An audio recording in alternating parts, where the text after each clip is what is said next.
Луиза Хей. Әйел даналығы. Бәріміз махаббатқа лайықпыз. Жанында ер азаматы болмаса, әйел адам қайғырып, жылап сықтаумен болады. Бұл өте өкінішті әрине.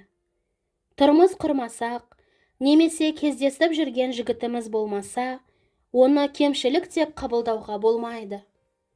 Махаббатты іздеу арқылы біз өмірімізде махаббат жоқ екенін мойындаймыз.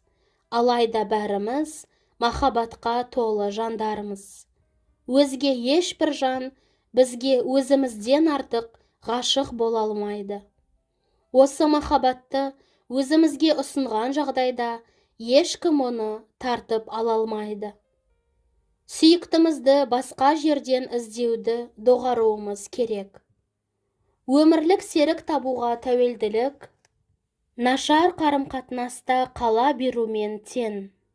Егер біз өзімізге жар іздеуге кіріптар болсақ, бұл біздің қандай да бар нәрсеге мұқтаж екенімізді байқатады.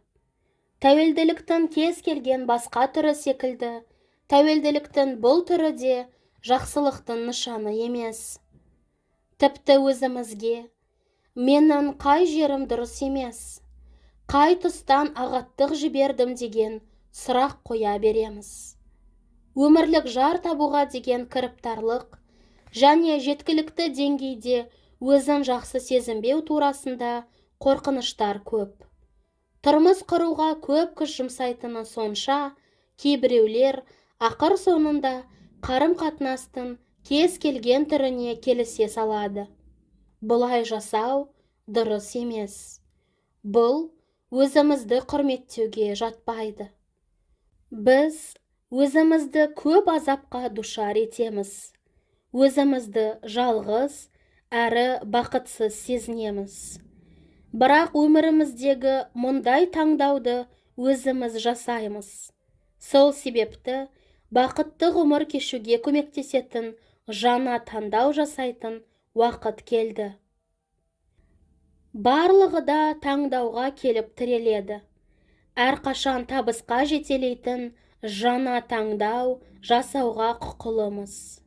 Осы кезге дейін тек шектеулі таңдау жасауға үйренгенбіз. Енді оның бәрі артта қалды. Қазір заман басқа екенін ұмытпаған жөн. Осы шақта жасаған таңдауымыз келешегімізге үлкен әсер етпек. Көзқарасымызды, сенімдеріміз бен ойларымызды өзгертуіміз керек. Және де бұл өзгерістерді дәл қазір бастаған жөн. Бізді алдымызда жаңа мүмкіндіктер күтіп тұр. Жалғыздық көктен берілген сый. Кейде жалғыз қалғанда дұрыс. Бір рет тұрмыс құрып, жалғыз қалған, ажырасқан немесе жесір қалған және өзін қамтамасыз ете алатын әйелдер қайта тұрмыс құруды ойламайды. Неке негізінен ер адамдарға пайдалырақ. Ал әйелдердің тұрмыс құруы бағынышты күйге түсіп, тәуелділіктен айырылу дегенді аңғартады. Некеде әйелдерді өздерін құрбан етуге үйретті. Сондықтан ер адамдар мұндай құрбандықты қуана қабылдады.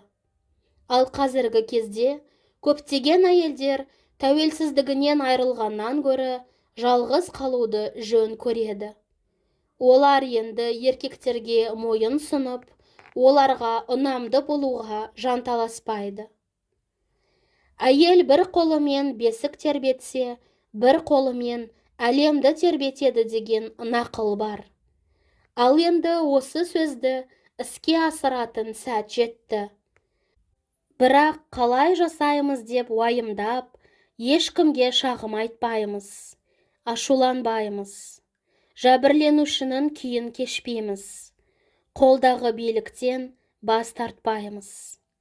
Ер адам әйел адамның өзі туралы ойларының айнасы іспеттес.